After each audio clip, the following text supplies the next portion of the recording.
Alors, il y avait au départ une guerre froide que personne n'a entendu parler.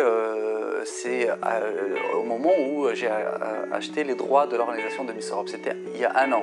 Ça m'a gêné que la dernière élection de Miss Europe se déroule avec lui. Ça, c'est vrai que ça m'a gêné. Mais je veux dire, si ça s'était renouvelé cette année, j'aurais empêché Miss France d'y aller. Elle est allée trop loin dans une interview. J'ai déposé plainte pour diffamation contre elle. Et là, elle va la perdre. Je réclame 150 000 € de dommages et intérêts. Pour l'instant, j'ai encore rien reçu. En tous les cas, ça m'arrangerait bien parce qu'il faudrait qu'il explique au juge d'où vient son argent. Et la faute que j'ai faite, c'est que j'ai dit à François que je trouve ça très très bien, qu'enfin on va voir une nouvelle génération qui arrive, que Sylvie était une fille charmante et qu'on va pas être obligé de voir chaque année une nouvelle Miss à côté d'une sorcière. Je pense que c'est un être qui est mal élevé, qui n'a même pas le respect de mon âge, parce qu'il me traite de vieille sorcière et tout ça.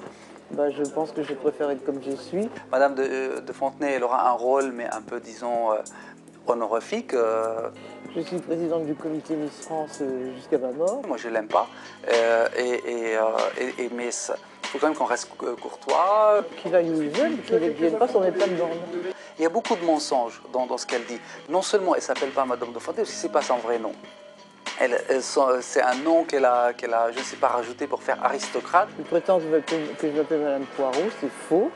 Je m'appelle, mon état civil c'est Geneviève Mulman, je suis la reine dite de Fontenay. Je pense que ce sont des femmes qui doivent s'occuper des concours de beauté et non pas un individu comme lui. Il faut qu'elle arrête avec ça.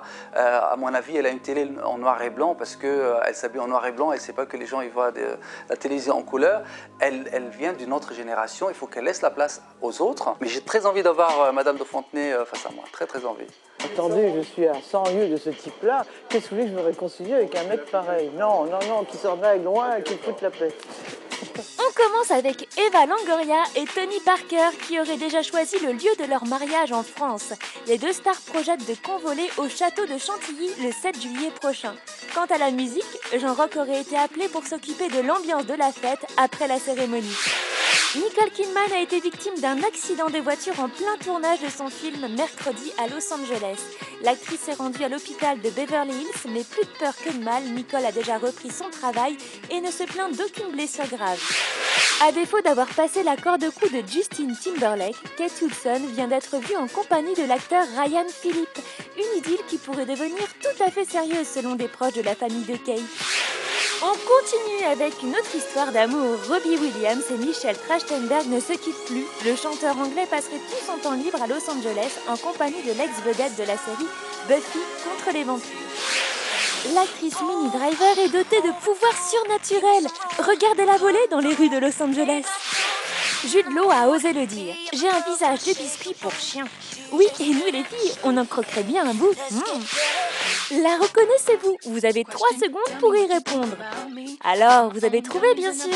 Il s'agit de Mary Kate Olsen.